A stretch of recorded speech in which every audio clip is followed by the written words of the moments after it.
Hello everyone, welcome to crazy GK trick. 2025 के Nobel prizes के announcements होना शुरू हो गए हैं और सबसे पहले मेडिसिन यानी कि फिजियोलॉजी की फील्ड में नोबेल प्राइज़ को अनाउंस किया गया। तो आज के इस वीडियो में हम देखेंगे कि किसको 2025 में मेडिसिन की फील्ड में नोबेल पुरस्कार मिला है और क्यों इनको ये नोबेल पुरस्कार दिया गया, क्या डिस्कवरी थी, कैसे उन्होंने ये डिस्कवरी करी, ये डिस्कवरी हमारे लिए क्यों इम्पॉर्टेंट है और मेडिसिन की फील्ड में क्या ये योगदान देगी। इन सभी पहलुओं पर आज हम डिस्कशन करेंगे। तो आइए शुरू करते हैं आज का सेशन और देखते हैं कि किसको आखिरकार 2025 में मेडिसिन की फील्ड में नोबेल पुरस्कार दिया गया है। इस साल मेडिसिन की फील्ड में 3 लोगों को नोबेल प्राइज़ दिया गया है।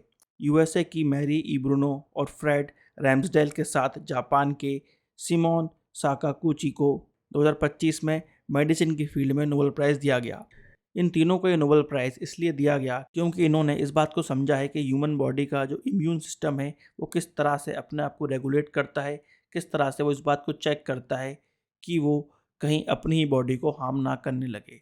इनको ये Nobel prize for their discoveries concerning peripheral immune tolerance के लिए दिया गया है। तो आइए समझते हैं कि आखिरकार ये डिस्कवरी कैसे हुई और ये डिस्कवरी ह्यूमन बॉडी का जो इम्यून सिस्टम है उसके बारे में क्या बताती है। इम्यून सिस्टम यानी कि बॉडी का सुरक्षा तंत्र। आइए समझते हैं ये कैसे काम करता है। हमारी बॉडी में जो ब्लड है उसके अंदर 3 टाइप के सेल होते हैं, रेड ब्लड सेल, प्लेटलेट्स और white blood cell. White blood cell ही बॉडी के इम्यून सिस्टम में काम करते हैं। वाइट ब्लड सेल भी बहुत टाइप के होते हैं। यहाँ पर स्पेसिफिकली हम जिस सेल की बात कर रहे हैं वो है टी सेल। टी सेल एक टाइप का वाइट ब्लड सेल ही है। टी सेल के अंदर भी 2 मेन टाइप के सेल होते हैं, टी हेल्पर सेल और T killer cell. T helper cell जो होता है वो बेसिकली एक पुलिस की तरह होता है जो पूरी बॉडी में घूमता रहता है और उसका काम होता है इस चीज़ को देखना कि कहीं कोई फॉरेन एलिमेंट यानी कि बैक्टीरिया वायरस तो हमारी बॉडी में नहीं आ गया है जो कहीं ना कहीं हमारी बॉडी में इन्फेक्शन या डिसीज़ फैला सकता है।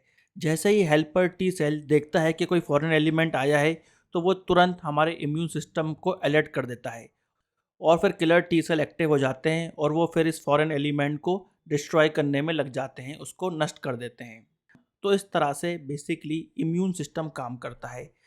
यहाँ पर एक इंटरेस्टिंग क्वेश्चन ये आता है कि टी सेल किस तरह से पहचानता है कि किसी वायरस ने अटैक कर दिया है या फिर किसी फॉरेन एलिमेंट ने बॉडी पर अटैक कर दिया है। तो टी सेल के जो सरफेस है उस पर एक स्पेशल प्रोटीन होता है जिसको बोलते हैं हम टी सेल रिसेप्टर्स।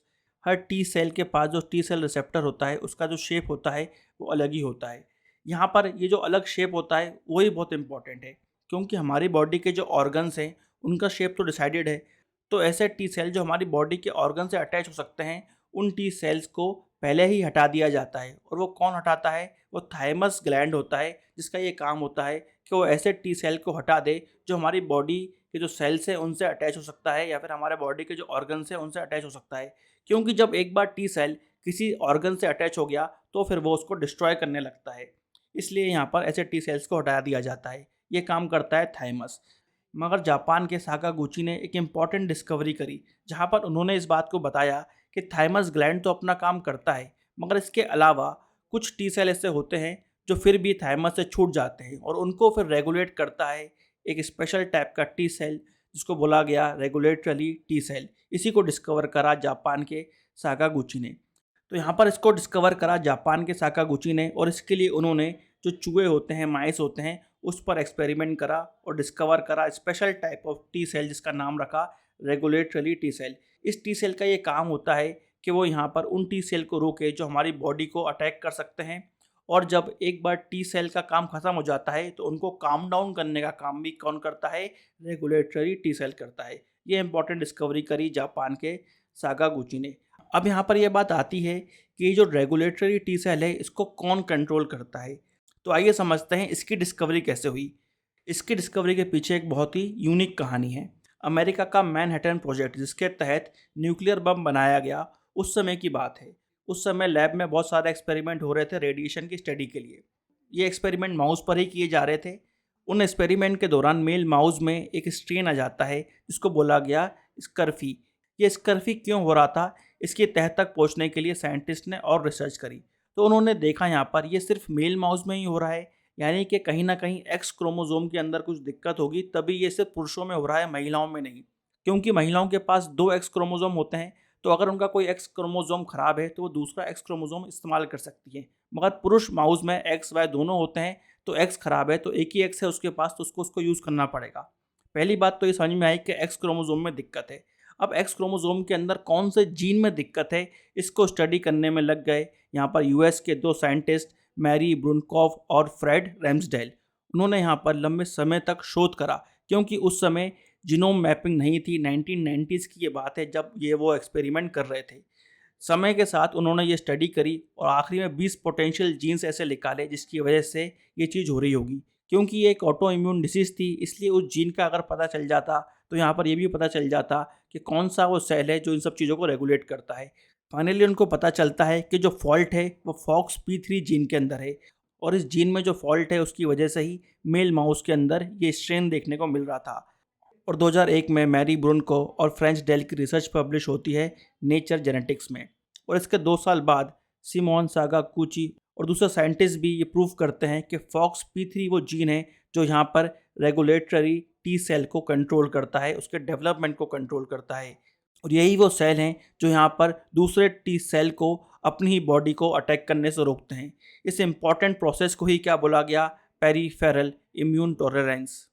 तो एक प्रोसेस तो थाइमस ग्लैंड करता ही है जहाँ पर वो उन टी सेल्स को हटा देता है जो हमारी बॉडी को अटैक कर सकते हैं, मगर उसके बाद भी एक पेरीफेरल इम्यून टॉलरेंस की प्रोसेस चलती है जो रेगुलेट करता है रेगुलेटरली टी सेल।